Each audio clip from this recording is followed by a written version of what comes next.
What's going on, everybody? This is Island Hopper TV, and today we're coming to you from Kuala Lumpur with 26 things for you to do while visiting here. Let's go. First up, here we are in Bukit Bintang. Now, Bukit Bintang is one of the more famous, popular areas. They have nightlife, great restaurants.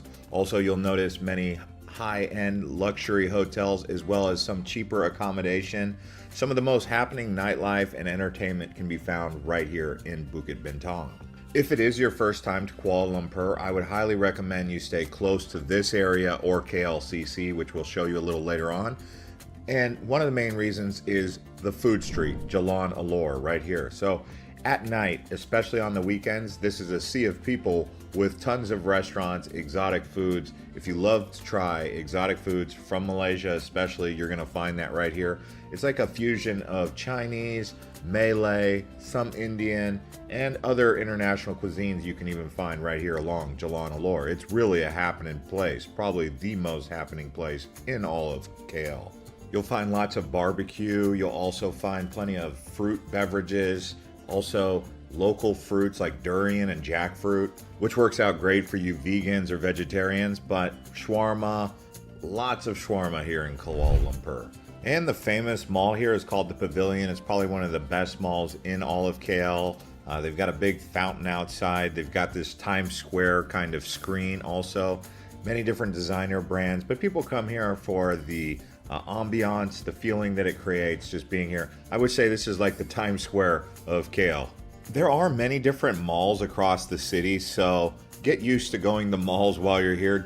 Now, if you're into nightlife, you're going to go to Cheng Kat, and here you're going to find many different bars and pubs, clubs, live music. This is really the best place for nightlife. There's two places. One's down there by the central area, and this one here, Cheng Kat. I just recommend this one because it's right next to Jalan Alor in Bukit Bintang.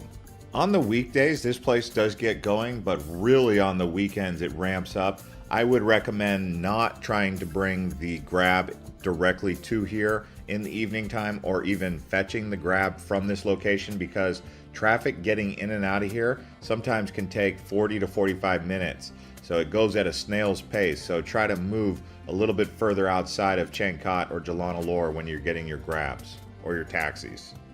Oh, let me clarify something for some of you newbies out there. Grab is the Uber or Lyft of Southeast Asia, in case you did not know that. So download the app and set up an account before arrival. Here we are looking at the monorail. This is another great way to get around the city, although slow.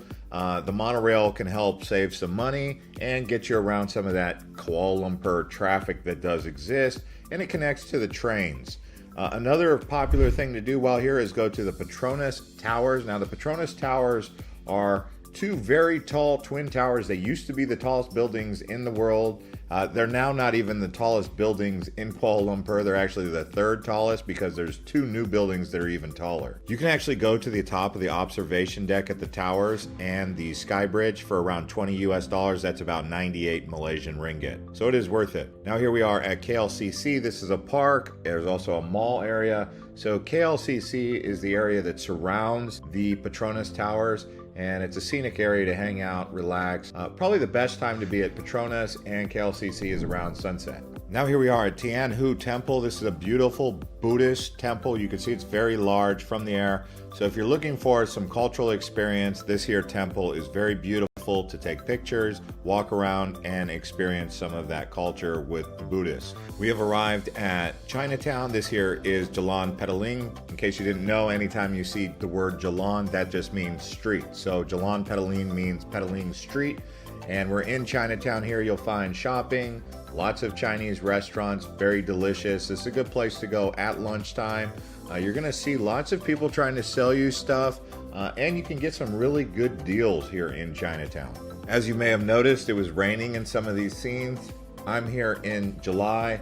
That is rainy season, so if you arrive in the months of June, July, August in KL, be ready for rain, so bring the umbrella. But because KL is so hot, I actually don't mind a little bit of rain occasionally. Now here we are at Batu Caves. This is a Hindu temple, so you saw the Buddhist temple, now you're seeing the Hindu temple. Now Batu means stone or rock, and so these are basically the rock caves. You go up these stairs that are now painted in the colors of a rainbow. You'll see the big golden deity out front, that statue, and you ultimately walk up and you're in these caves. Once you get up to the top, you can look up and see through the roof up into the sky.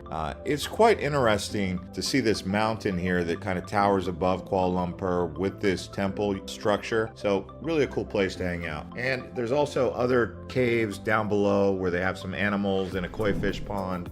Another observation deck where you can get great views is the Menara Tower. This is a lot older than the Petronas Towers or some of the new tall towers that they have.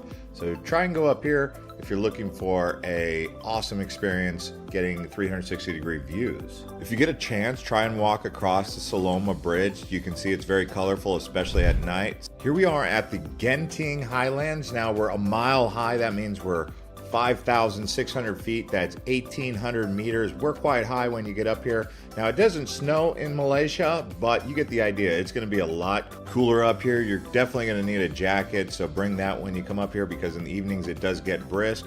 They have gambling, Resorts World up here. Also, some amusement parks. They have a cable car ride that you can take also through the clouds. It's really a beautiful place up here and a lot cooler than Kuala Lumpur in terms of temperature. It does take about 2 hours to get up here, so take that into consideration when hailing a taxi or a Grab. Here we are now at the Perdana Botanical Gardens. Now this is a nice place to go in the morning time or the evening. There's a lake here. So if you're looking for a relaxing place to get some exercise right in the heart of the city, do check out the Perdana Botanical Garden. It is free all year long, and you can walk through the orchid garden, the hibiscus garden, and that does require a payment of 1 ringgit on weekends. It opens at 9 in the morning and closes at 6 p.m. This here is a look at the KL Bird Park. Now the ticket price here is around 85 RM. That comes out to around $18 per adult. Children are a little bit cheaper, but here you'll find a wide variety of birds. I actually love going to bird parks. Something I didn't used to do. But when I first went to the Kuala Lumpur Bird Park, then I went to the Singapore Bird Park, I was like, this is cool because some of these birds you'll see are really amazing birds. And the KL Bird Park is really close to the botanical gardens as well as this here butterfly garden. So you can do all three in the same day and soak up some of that tropical jungle vibes because these bird park, botanical garden, and the butterfly garden, very lush. And it feels good. It's a nice experience, especially early in the morning or early afternoon. Also, if you guys are new here and you're enjoying this video, please consider subscribing to the channel and liking the video as we continue to show you around Kuala Lumpur. Also, consider watching some more of our other videos from Malaysia. We got Langkawi and Penang, so if you're going to Malaysia, definitely watch that, as well as our Singapore video. But let's keep this tour going. And the ticket price to get in here is around 18 RM per adult. That's around $5, $6 per adult, and then $3 per child. Now here we are at the TRX Mall and Rooftop Park. This just opened about 8 months ago. So you can come here and check out this new mall with the rooftop park. You can see up here on the roof, walking around. Really a cool place to hang out in the evening, people watch, or just relax.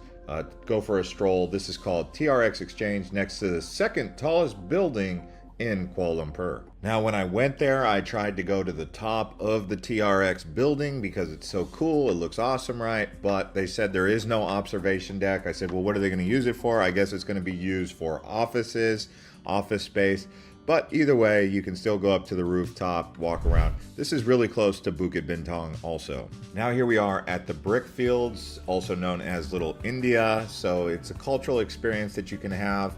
Walk around Little India. Feels like you're in India at the same time you're in Kuala Lumpur, because as you know, Malaysia is a mix between Chinese, local Malay, indigenous people, and then Indian migrants as well. So you have 3 different ethnicities that come together here in Kuala Lumpur. And there is a nice Hindu temple right next to Chinatown actually. This is Sri Maha Mariamman, and they just renovated it, so it's a really cool Hindu temple to go to.